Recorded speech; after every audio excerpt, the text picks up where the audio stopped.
But what I'd like to just ask everybody here, because I'm getting very overwhelmed and very anxious about the difference between Iceland and Ireland. They did something, they got off their butts and they said, we won't take this anymore from our political representatives. What is it about the Irish psyche that we can't do that? Because I think if we start identifying the weaknesses or the traits in us that actually block us being able to grow up out of the junior infant school of social analysis and start thinking for ourselves, maybe we could start doing it, because in the current political system it just isn't going to work. So I'd love if somebody could start helping us with that process, because I think it really needs to happen fast. Okay, thank you very much, Audrey. And well, yeah, I mean, you keep thinking, well, the only good thing about a crisis is that it's an opportunity, you know, that it actually does create. And maybe we're just a bit slow. Maybe it takes a bit longer here. One of the key differences, Audrey, and I think it's very interesting, you know, Audrey and, you know, some fantastic work with the Vincent Poll. One of the things we know is that it's not a lack of capacity. You know, if you look at the Vincent Poll, you look at the voluntary sector in Ireland, you know, we have some of the best voluntary organisations in the world. I mean, in sporting terms, there's no parallel to GAA, for example, in any other society I know of, as a voluntary organisation. If you look at our development organisations in developing countries, you know, I've done a bit of work with Concern and you know, gone to places with Concern. You know, the quality of work, the quality of engagement, the quality of ideas, the innovation, the ways of going about things, you know, will really make you proud as an Irish person, you know.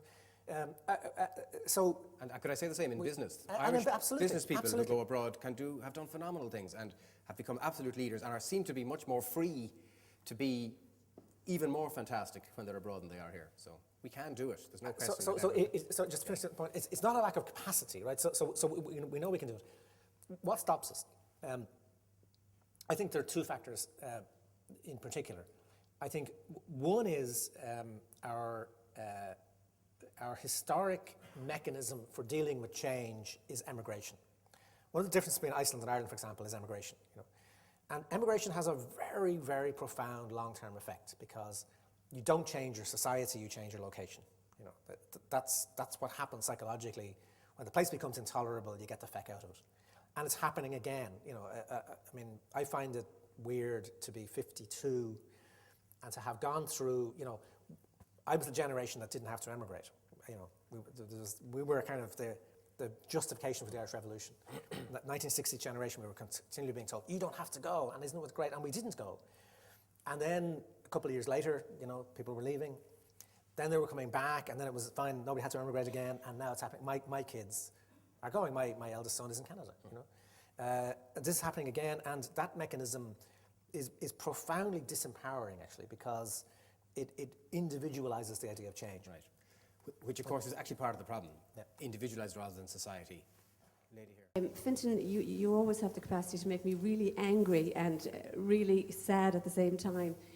I suppose one of the things that I'd like to ask you, the four failed institutions that have, I suppose we're witnessing now, the church has failed, obviously the whole banking system has failed, our politics is failing us, and the public administration system is failing us. And they have all one thing in common. I mean, certainly they are not diverse organisations. And also, they are based on models, organisational models, that are 100 and over 100 years old.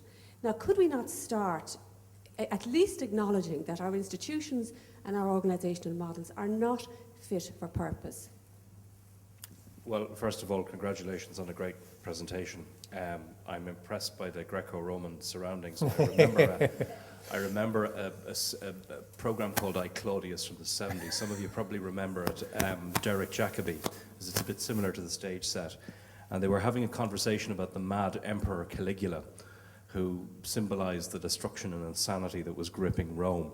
And one of the characters said, Caligula is not the disease of Rome. Caligula is merely the rash in which it has broken out. And I say that because you mentioned Charlie Haughey. Charlie Haughey grew up in a Dublin where you couldn't get a job as an accountant if you were a Catholic. Many doors were closed to you if you were a Northsider. He grew up in a world of unequal opportunity. And what I would suggest to you, Fintan, is that actually the problem isn't capitalism. Because you as a social democrat, a good social democrat and a former socialist should know that before you even have any hope of getting to social democracy and socialism, you first have to emerge from feudalism. And that is what we have not done. Our social partnership system is merely a vocational version of the carve-up that the McCarthys, the O'Donnells and the O'Neills did to the country 1,000 years ago on the medieval maps that we see. We haven't moved from Gemeinschaft, which is the community and the locality, to actually realizing that there is this thing called Gesellschaft, which is a society that has rules that we all have to obey. I think equality is a futile pursuit. I think you're wrong to say that the only elements on the right is neoliberalism. There is another tradition on the right of Christian democracy which says free market capitalism works provided you get equality of opportunity. I think the second and third problems are there's a lack of candor in this country. It's something deep in our psyche that we don't say what we mean. The saying that whatever you say nothing. I don't think it comes from the church. I think it's something innately Celtic about us. And I think the third pillar is that our electoral system and our lack of strong local government and our particular single transferable multi-seat system turns the Irish political system. It's like a dog with a thorn in its paw. I think the most important thing we could all do, whether we're from the left or the right, is start campaigning for electoral reform. I think it would make a huge difference. Here. Rita Fagan, St. Michael's Estate, one of those communities that got let down. It's something, it links into the Vincent de Paul there, and there's, I think, around the idea, because we ask every day, why aren't people this, that and the other? And I do think that the partnership system has taken an awful lot of that away from people. Because when you think of the rent strikes and you think of the taxation strikes and all that, but for 20 to 25 years, people have been taken off the streets and that. And then in what's after happening to people who are at the bottom anyway, like Michael's Estate is almost gone, like Limerick, like who's really shouting about what's after happening to the people in Limerick or Devon or any of those kind of places. And those people are at the very bottom. And there are a lot of people at the bottom and they're at being caught in their social welfare, the poor who are working in jobs and different things. They can't lose. They're in spaces where if you're expecting it to come from them, it's not going to come from them. So it has to come from somewhere in the middle. And the other thing you said about we get what we deserve. Well, I don't deserve having Michael Lowry get into that system, what you're at saying there. And that he still can come back in, and that any of the rest of them can come back in. So there is something about your question around that system. Yeah. There is something really wrong with that system. If you watched the young people on Pat Kennedy the other night, when they talked about, would you vote? There's not one of them, like, you're losing it in terms of you've lost faith if you lose it at that particular level. So there's all different levels that aren't allowing us to fight back. There's no better communities to have fought back than the ones that have been on the streets for well over 2 years now. Okay, thanks. The fact that if you take communities like that which Rita has spoken about, people like the Vincent de Paul, where we have a capacity for coming together, for being motivated, for being excited about things, and yet that energy doesn't seem to make its way into the place that actually it needs to be, where most, that'll actually shift society to a place that it works better. Yeah. Can I just say to Mr. Mark, I'm not a former socialist. He accused you of being a social democrat, right? Well, I'm happy to. I think those terms are kind of interchangeable in practical terms. I'm a Fabian socialist, and always have been. I'm sure there's a book here that'll explain. But anyway,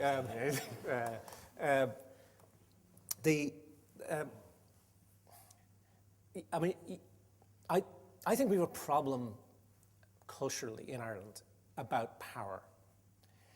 That for historical reasons, again, to do with colonialism, to do with the outsourcing of power for so long, and to do with the particular nature of the institutional church we got in the 19th century, by the way. We're not talking about historical Irish Catholicism, we're talking about the institutional church that was built after the famine.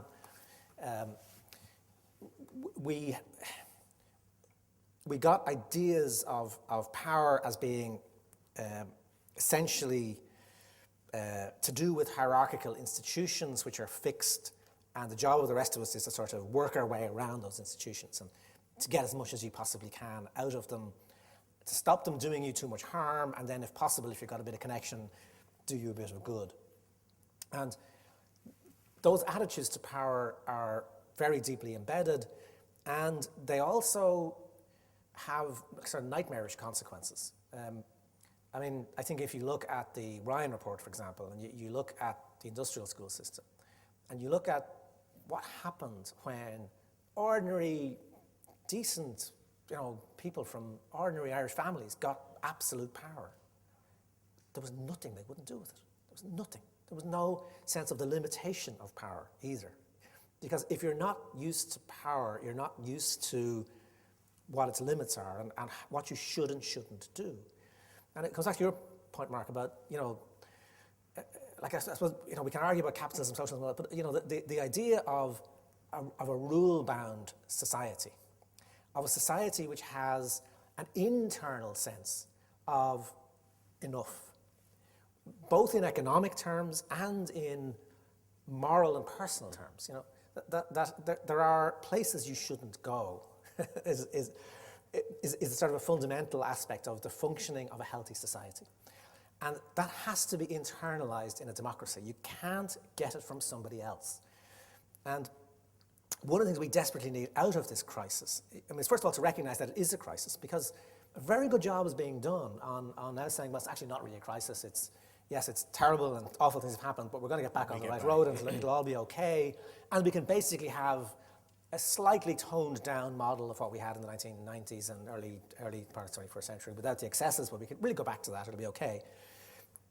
If we're going to get out of it, it seems to me we have to actually engage with the idea that we have to think about, what does power mean? What kind of collective power can we operate as a society? And power, in that sense, comes from dealing with the experience of powerlessness. There's the famous kind of saw about absolute power corrupts absolutely. Absolute powerlessness corrupts absolutely as well. And could I ask you though, because I think Rita made a really important point there, but where is the source of this going to be? You were saying, if I heard you correctly, that it's not going to come from the people in O'Devany Gardens or in St. Michael's Estate. There's got to be a middle part of society somewhere that starts to agitate, that starts to move, that starts to feel motivated and challenged. And there is no evidence coming that I can see that that's likely to happen. Well, I actually remain kind of fundamentally optimistic in the sense that, as I said, we know we can do this stuff. We know that actually Irish culture is incredibly productive in personal terms, in terms of innovation, imagination. We've got all that sort of stuff, right? So what's going to incentivize? What's going to trigger it? So what triggers it, right? It seems to me that it has to be multi-layered, obviously. There's no one thing is going to make us do all this. But I think what the political system does is very important. And I think on this, as an old Fine Gael man, you may find this very shocking. I think so long as you present people politically with the sense that there's Brian Can and there's Enda Kenny and that's your choice, no sense of really strong political engagement is going to come. And I think what the Labour Party does is actually very important in relation to this. I mean, if Labour is simply angling to get into government with Fine Gael, and if that's the kind of the alternative that we're going to be presented with as the way out of all of this, I find that very unconvincing, to be quite honest. But even if you're not even leaving aside the intellectual lack of conviction that would be engaged in there, unless we have a political system which is capable of presenting people with genuine choices, then it's very difficult for people to engage in politics. Okay, I think that's a valid point. Right? That's a valid point. And our political system at the moment doesn't do that. So okay, that's a valid point. Now, we'll let a few more people in. Rory Hearn is my name. I'm Rory. a regeneration worker in Dolphin House in Dolphin's Barn, near St. Michael's estate, in one of those communities which has been excluded, and where residents have sewage, wastewater coming up their baths and their sinks. Yeah. The problems, and as they would say, residents would say, they never saw the Celtic tiger. And I think that's something that's missed as well in the analysis, that there was huge parts of Ireland that never saw the Celtic tiger. But I think something that why there isn't that movement to progress the agenda we're talking about goes back to history, which is the role of nationalism in Ireland, and the fact that it was always the national question that came first. And the issue of equality, or social justice, or what might be considered traditionally as socialism, was secondary. And I think the Labour Party goes back to the Labour Party not standing against Fianna Fáil in the very start from 1980 or 1922, I think it was. And I think that runs on to Fintan's question of there is no alternative sort of agenda been put forward. And I think that's, you know, there was hundreds of thousands of people mobilised on the streets last year. So there is the mood there, there has been the anger there. At least the opportunity for yeah, the and I mood think anyway. the question is how it's brought forward. Yeah. How has this agenda progressed? And that is a question for the Labour Party. We're part of a group called the Canals Community Campaign for Equality and Fairness. And what we're trying to do is bring civil society together, all the different organisations who agree with this sort of equality agenda and think something is possible. Because we believe if we don't come together now, the agenda that has been put forward in the last year that the government has hammered through is only going to get worse. And really it is up to us to stand up and actually argue for the equality agenda. Can I ask you, does that include lobbying the establishment? Absolutely it does. It includes, but we're starting a process and we want to try and see how we can build it, because we do believe that there is a different way of thinking required in Ireland, and historically it hasn't. And can I ask you, when you lobby the establishment, and I presume that will include not just the Labour Party but others as well, is there an openness when you engage, when you interact on a one-to-one with other human beings who happen to be politicians? Do they give you a sense of openness to this? Do they give us a sense of openness to Yeah. this? Well, we're only starting. To change. So Okay, all right. We're only starting, so we'll see how it goes along. But we'd hope they will. I would hope that. Because I bet you they will be open to it.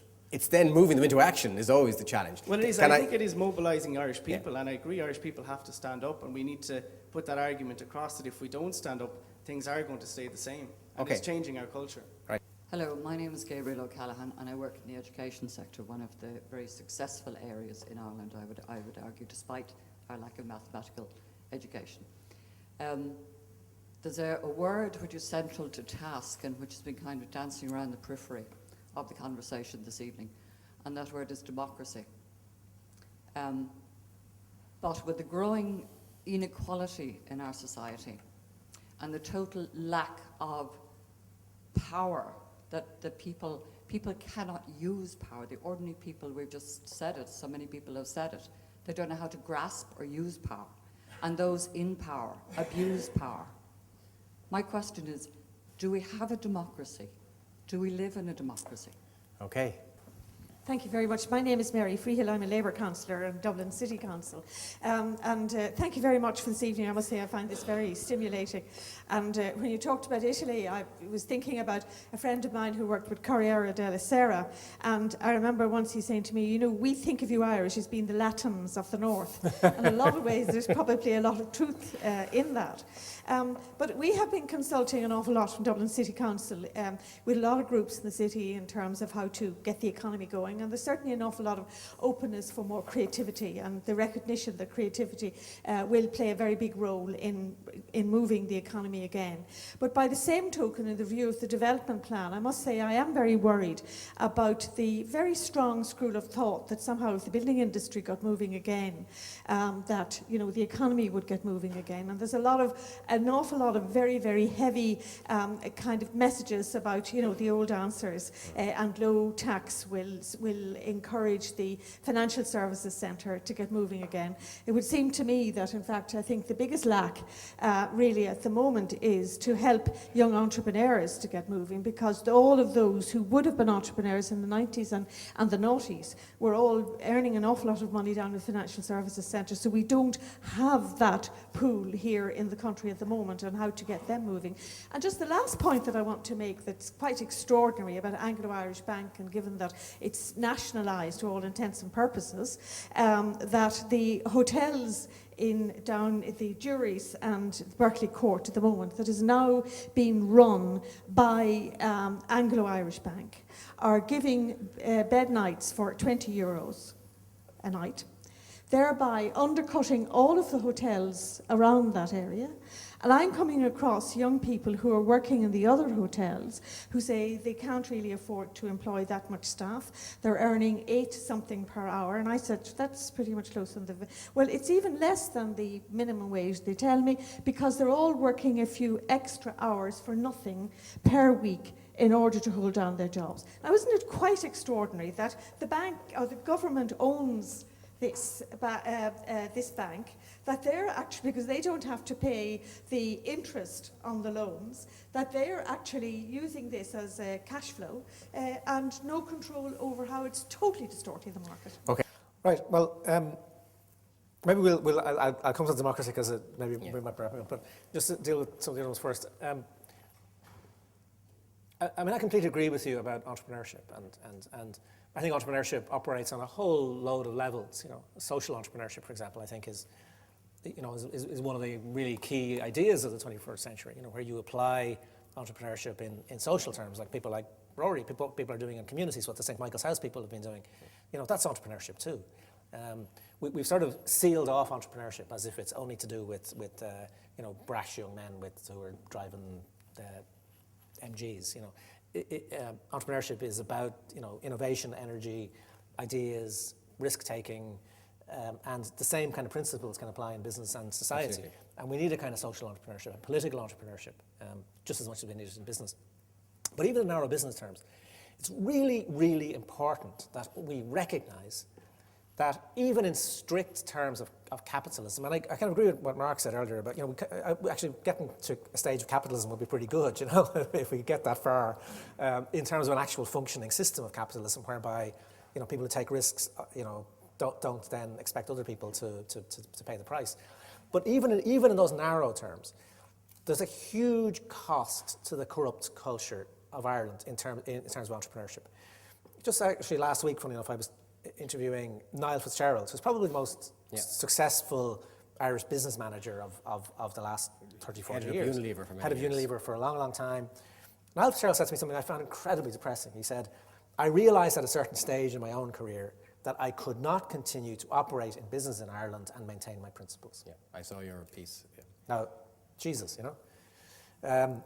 So the amount of talent, the amount of entrepreneurial energy that's lost in Ireland because people feel, hold on, am I going to have to get involved in a whole system of, you know, nods and winks and being connected and being part of this whole system in order to try to do an innovative business in this country? So again, the corruption, to use that kind of portmanteau term for what's a big phenomenon, it cannot be divorced from Except that. So, although, as we probably should say, for balance, that there are lots of businesses out there performing, having been created and doing very, very well, that haven't engaged in corrupt activities and continue to succeed. I'm not suggesting that, but it's the corrosive effect of the feeling that you have to, or you might have to, or that you have to get involved somehow in this system.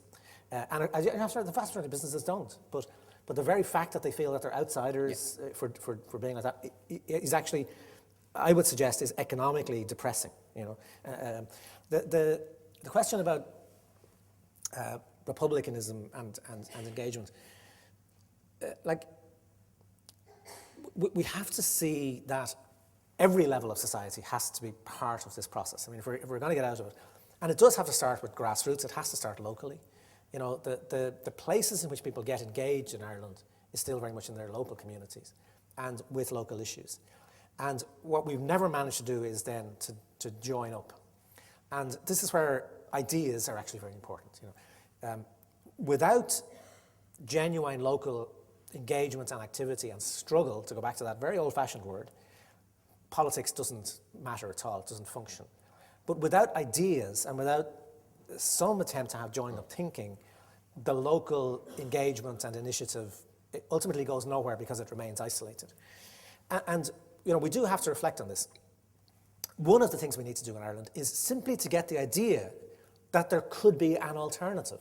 You know, and this is where, you know, someone like Mark and myself would probably disagree fundamentally about a lot of things, but I think we would both agree on the fact that actually a process of genuine engagement, whereby there are rational, coherent alternatives articulated for the public, is the basis of a healthy political system. Just take a very quick example. Last week in Britain, you know, 25 economists, major economists, for example, wrote to the newspaper saying Gordon Brown's policy of trying to phase out the deficit over a long period of time is terrible, it's disastrous, it's crap. That covers the media, everybody deals with that.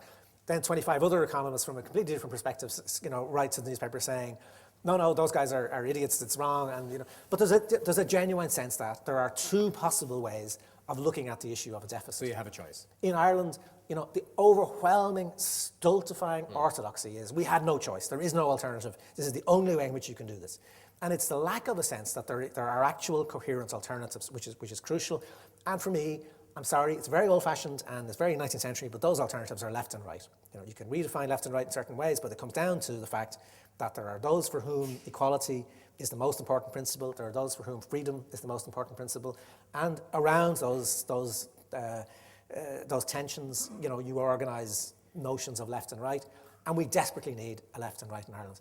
Now, we certainly need choice. Can we talk about the democracy question? We're going to have to wrap, because I think it's a very interesting question. It leads into that exactly, because yes, of course, in institutional terms and sometimes in real terms, we have a democracy.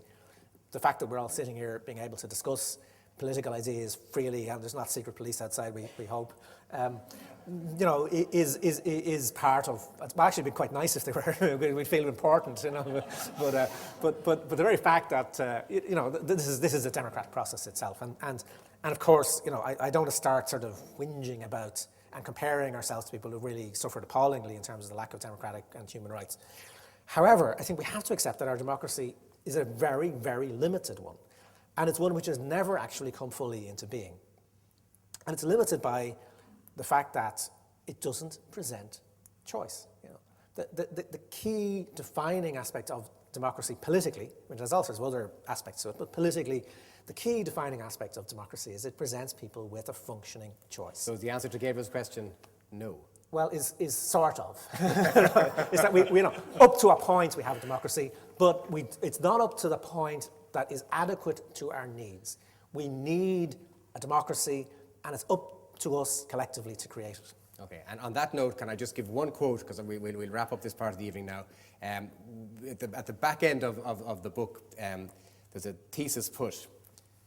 You know what I'm going to say now. Where Fintan suggests real social progress comes from a combination of resources and vision.